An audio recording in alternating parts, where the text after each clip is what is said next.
अस्सलाम वालेकुम।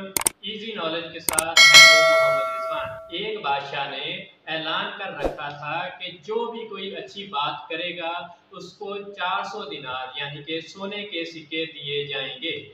एक दिन बादशाह अपनी राया की देखभाल करने के लिए बाहर निकला हुआ था कि उसने एक 90 साल की बूढ़ी औरत को जैतून के पौधे लगाते हुए देखा। तो बादशाह ने उस बूढ़ी औरत से पूछा कि आप तो 5-10 साल के बाद मर जाओगी, तो इस पौधों को फल तो 20 साल के बाद लगेंगे, आपने तो इसके फल खाने नहीं, तो फिर इतनी मशक्कत क्यों? इस पर उस बूढ़ी औरत ने जवाब दिया कि जो हम फल खा रहे हैं वो पौधे तो हमने लगाए नहीं, इसलिए मैं ये पौधे लगा रही हूँ ताकि हमारी आने वाली नस्ल इसके फल खा सके। बादशाह सलामत को उस बूढ़ी औरत की बात पसंद आई, हुक्म दिया कि इसको 400 दिनार दिए जाएं। जब बूढ़ी औरत को दिनार दिए गए तो वो मुस्कुराई।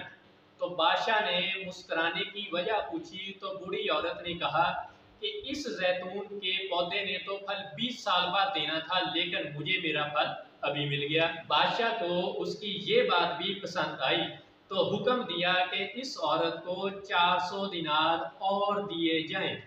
तो जब 400 दिनार और दिए गए तो बूढ़ी औरत फिर से मुस्कुराई। बूढ़ी औरत ने कहा कि जैतून का पौधा तो साल में सिर्फ एक बार फल देता है, जबकि मेरे इस पौधे ने तो मुझे 2 बार फल दे दिया। बादशाह ने फिर से हुक्म दिया कि इस बूढ़ी औरत को 400 दिनार और दिए जाएं, और हुक्म देने के साथ तेजी से वहां से चल दिया।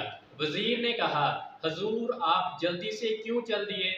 तो बादशाह ने कहा कि अगर मैं थोड़ी देर वहां पे और रुकता तो मेरा सारा खजाना खाली हो जाता, मगर इस औरत की हिकमत भरी बातें कभी खत्म ना होती। अच्छी बातें दिल मोह लेती हैं, दुश्मन को भी दोस्त बना देती हैं, बादशाहों को भी हिकमत आती है। अच्छी बातें दुनिया में दोस्त बढ़ाती हैं, दुश्मनों को कम करती हैं और आखिरत में सवाब को कसीर करती हैं। जज़ाकल्लाह।